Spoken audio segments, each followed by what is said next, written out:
Students, ఈరోజు మనం ఎన్బిహెచ్ఎం అంటే national board of higher mathematics PhD ఈ ఎగ్జామ్లోను మరియు మనకు సిఎస్ఐఆర్ నెట్లో కూడా ఈ ప్రాబ్లం ఇచ్చాడనమాట. చాలా చక్కటి ప్రాబ్లం అడిగాడు. ఓకే, చాలా చక్కటి ప్రాబ్లం మనకు ఇచ్చాడనమాట. Okay, right.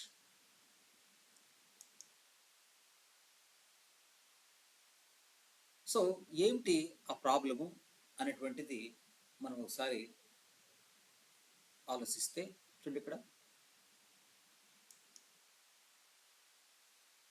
ఆ ప్రాబ్లం మీరు జాగ్రత్తగా వినండి.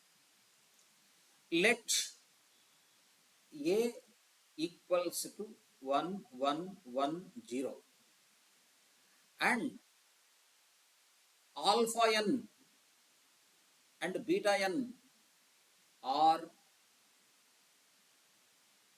eigenvalues of a power n matrix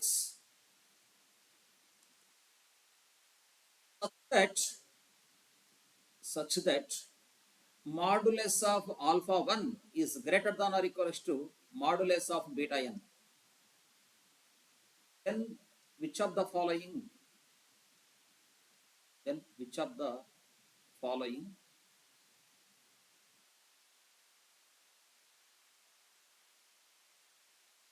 is are true అంటున్నాడు.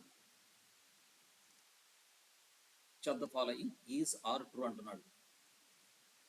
ఓకే, ఇక్కడ మళ్ళీ మనకు ఫస్ట్ ఆప్షన్ ఏమి ఇస్తున్నాడంటే alpha n. Okay, alpha n tends to infinity as n tends to infinity. ఇక్కడ మనకు n అనేది ఇన్ఫినిటీని అప్రోచ్ అయితే అప్పుడు ఆల్ఫా ఎన్ అనే వాల్యూ ఇన్ఫినిటీని అప్రోచ్ అవుతుంది అని చెప్తున్నాడు. N is approach to 0 as n tends to infinity. Third option ఏమి ఇస్తున్నాడంటే beta n is positive. Beta n is positive if n is even. Fourth option, beta n is negative. If n is odd. Okay, పిల్లలు ఒకసారి question యొక్క అర్థం చెప్తా వినండి. ఏ అనేది మనకు ఒక 2x2 మ్యాట్రిక్స్ ఇచ్చాడు. తర్వాత మనకి ఈ ఆల్ఫా ఎన్, ఇక్కడ ఉన్నటువంటి ఈ ఆల్ఫా ఎన్, ఇక్కడ ఆల్ఫా ఎన్ బీటా ఎన్ ఎవరో తెలుసా? ఏ పవర్ ఎన్ అనే మ్యాట్రిక్స్ యొక్క ఐగన్ వాల్యూస్. ఇప్పుడు మనకు ఏ పవర్ ఎన్ అనే మ్యాట్రిక్స్కి ఐగన్ వాల్యూలు రావాలంటే ఫస్ట్ మనం ఏం చేయాలి?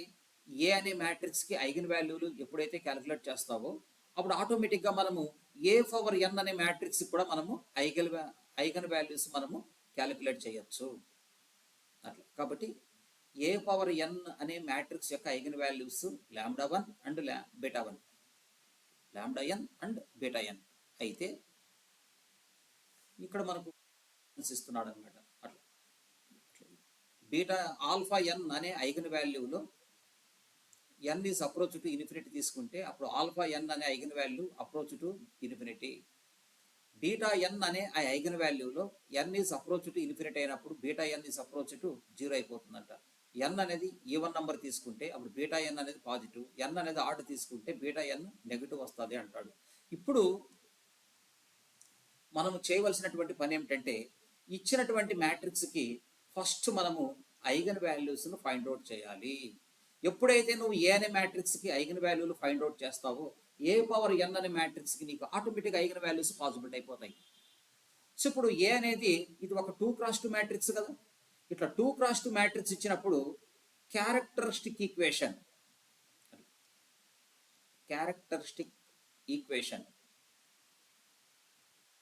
సో ఇక్కడ క్యారెక్టరిస్టిక్ ఈక్వేషన్ ఏమవుతుందంటే 2x2 ఇచ్చినప్పుడు lambda square minus trace of A into lambda plus determinant of A equals to 0.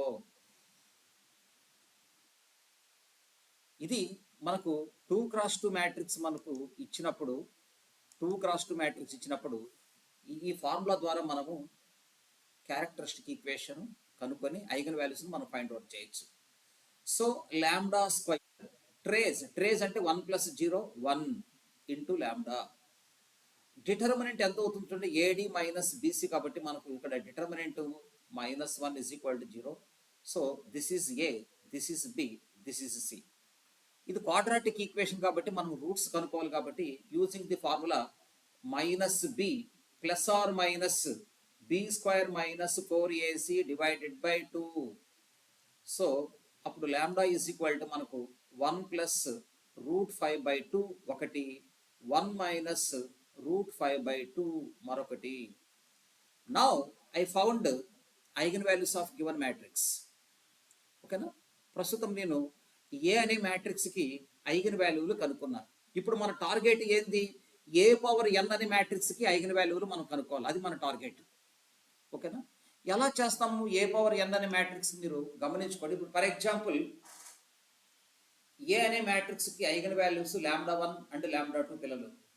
అప్పుడు a² అనే మ్యాట్రిక్స్కి ఐగన్ వాల్యూస్ ఏమవుతాయి అంటే λ1² λ2². ఫర్ ఎగ్జాంపుల్ చూడండి, ఇప్పుడు నా దగ్గర ఏ అనే మ్యాట్రిక్స్ ఉంది, దానికి ఐగన్ వాల్యూస్ -1 3.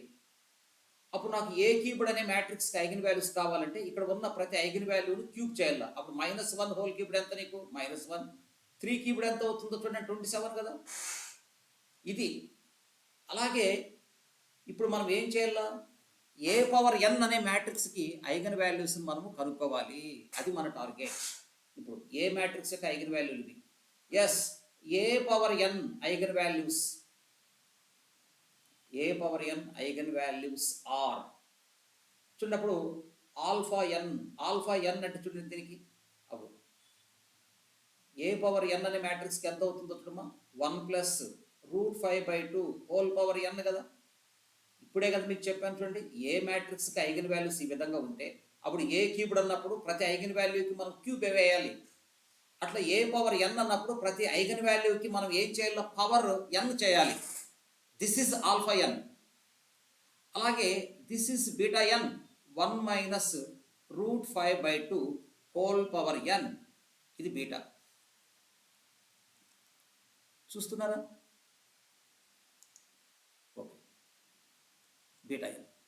మనం ఇప్పుడు a⁴n అనే మ్యాట్రిక్స్కి ఐగన్ వాల్యూస్ కూడా నేను ఫైండ్ అవుట్ చేసేసాను. ఇప్పుడు అక్కడ ఇచ్చినటువంటి ఆప్షన్స్కి మనము సమాధానం ఇచ్చుకుంటూ వద్దాం. ఫస్ట్ ఆప్షన్ ఏం చెప్తున్నాడు మీరు బాగా గమనించుకోండి. Limit n → ∞ alpha n. అట్లా ఆల్ఫా nకు మనము n → ∞ అప్లై చేయమంటున్నాడు. సో ఇక్కడ మీరు గమనించండి, లిమిట్ n → ∞ ఆల్ఫా n అంటే దాని అర్థం 1 + √5/2 ఇట్స్ వాల్యూ నేను డైరెక్ట్గా ఇన్ఫినిటీ అని రాసేస్తున్నాను. ఎట్లా చెప్తున్నారు ఇన్ఫినిటీ అంటే? మనము చాలాసార్లు డిస్కస్ చేసుకున్నాం కదా, లిమిట్స్ యొక్క కాన్సెప్ట్ మీకు బాగా తెలుసు.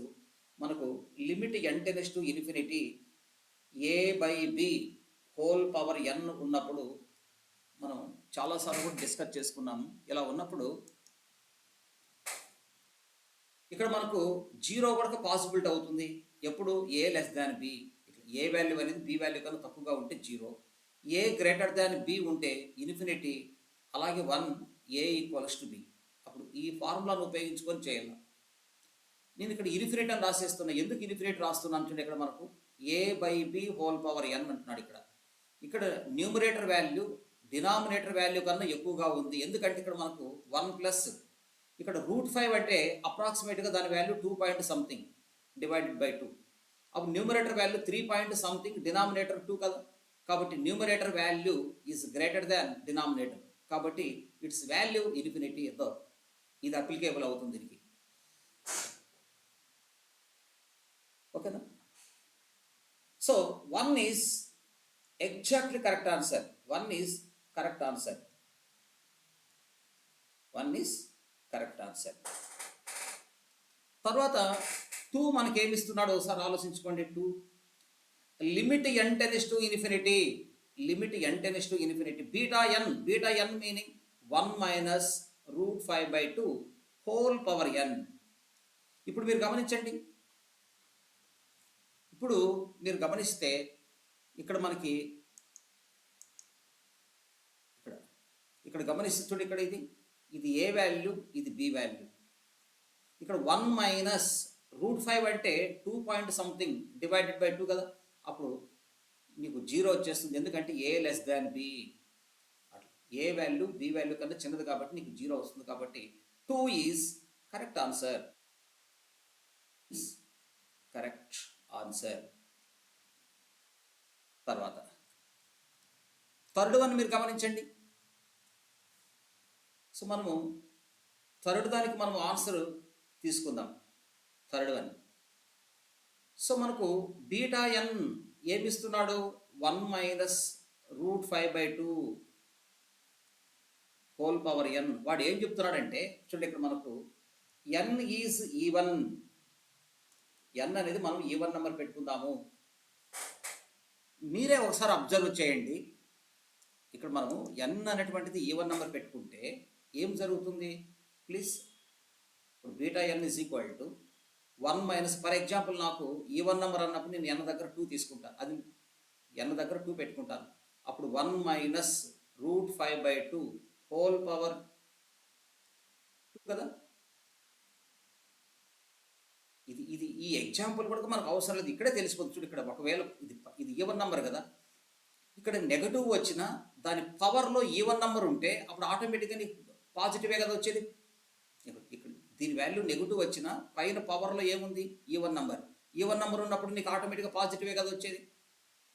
కాబట్టి చూడు, ఇక్కడ ఇదంతా నెగిటివ్కి ఈవన్ పవర్ అప్లై చేస్తే నీకు ఏమవుతుంది, గ్రేటర్ దాన్ జీరో అంటే అర్థం ఏమిటి, పాజిటివే కదా. కాబట్టి ఈవన్ పవర్ ఉన్నప్పుడు నెగిటివ్ వచ్చినా పాజిటివ్ వచ్చినా నీకు పాజిటివే వస్తుంది. కాబట్టి ఇది ఆల్వేస్ పాజిటివే, గుర్తుపెట్టుకోండి, ఈవన్ పవర్ ఉన్నప్పుడు. సో అప్పుడు 3 ఈజ్ ద కరెక్ట్ ఆన్సర్ కదా. ఓకేనా. So 3 is correct answer. Next fourth వన్ను చెక్ చేస్తానమ్మా. ఫోర్త్ వన్ ఏమి ఇస్తున్నాడు చూడండి, మనకు beta n is equal to 1 minus root 5/2 whole power n. 1 minus root 5/2 whole power n అని మనకు చెప్తున్నాడు. కాబట్టి నేను ఇప్పుడు ఏం చేస్తున్నానంటే ఎన్ అనేది ఆడ్ తీసుకోమంటున్నాడు. నేను ఫర్ ఎగ్జాంపుల్ నేను ఏం చేస్తున్నాను, ఆడ్ నెంబర్ కాబట్టి నేను n = 1 పెట్టుకుంటాను, నా ఇష్టం. నువ్వు n = 3 కూడా పెట్టుకో, అది నీ ఇష్టం. అప్పుడు నేను n = 1 పెట్టుకుంటే then what is BN. BN is equal to 1 minus root 5/2. చూడప్పుడు 1 మైనస్ రూట్ 5 అంటే దాని వాల్యూ 2 పాయింట్ సంథింగ్ కాబట్టి అప్పుడు నీకు ఏమొస్తుంది, మనకు నెగిటివే కదా వచ్చేది. ఇక్కడ లెస్ దాన్ 0 వస్తుంది, నెగిటివ్ వస్తుంది. కాబట్టి చూడండి, ఇక్కడ బీటా ఎన్ అనే ఆ ఐగన్ వాల్యూలో, బీటా ఎన్ యొక్క ఐగన్ వాల్యూలో ఇక్కడ ఎన్ ప్లేస్లో ఆర్డర్ నెంబర్ పెట్టుకుంటే నీకు ఏమొస్తుంది, నెగిటివ్ వస్తుంది. కాబట్టి 4 కూడా కరెక్ట్ ఆన్సర్ కదా. 4 కరెక్ట్ ఆన్సర్. సో మనకు ఇప్పుడు ఏం గమనిస్తున్నారు మీరు ఒకసారి గమనించుకోండి. ప్రాబ్లంలో ఇక్కడ ఇచ్చినటువంటి ఆప్షన్స్ మీరు ఒకసారి గమనించుకోండి. ఇచ్చినటువంటి ఆప్షన్స్ మీరు ఒకసారి అబ్జర్వ్ చేయండి ఎవ్రీబడి. సో మీరు ఒకసారి ఆప్షన్స్ అబ్జర్వ్ చేస్తే ఫస్ట్ది కరెక్ట్ ఆన్సరే, సెకండ్ది కరెక్ట్ ఆన్సరే, థర్డ్ది కరెక్ట్ ఆన్సరే, ఫోర్త్ వన్ కూడా కరెక్ట్ ఆన్సరే. సో ఫైనల్గా మనము ఇక్కడ ఏం చెప్పబోతున్నామంటే మన answer 1 correct answer, 2 correct answer, 3 correct answer, 4 is the correct answer. Students ఎవరైనా సబ్స్క్రైబ్ చేసుకోకపోతే సబ్స్క్రైబ్ చేయండి, 10 మందికి షేర్ చేయండి, లైక్ కంపల్సరీగా చేయండి ప్లీజ్. ఓకే, మీరు ఎంకరేజ్ చేస్తే కదా మీరు కూడా ఎంకరేజ్ చేయాలి బాగా. మీరు ఎంత బాగా ఎంకరేజ్ చేస్తే నేను మీకు కావాల్సినటువంటి నంబర్ ఆఫ్ వీడియోస్ను నేను అప్లోడ్ చేస్తాను అనమాట. ఓకేనా. Please don't forget like and subscribe.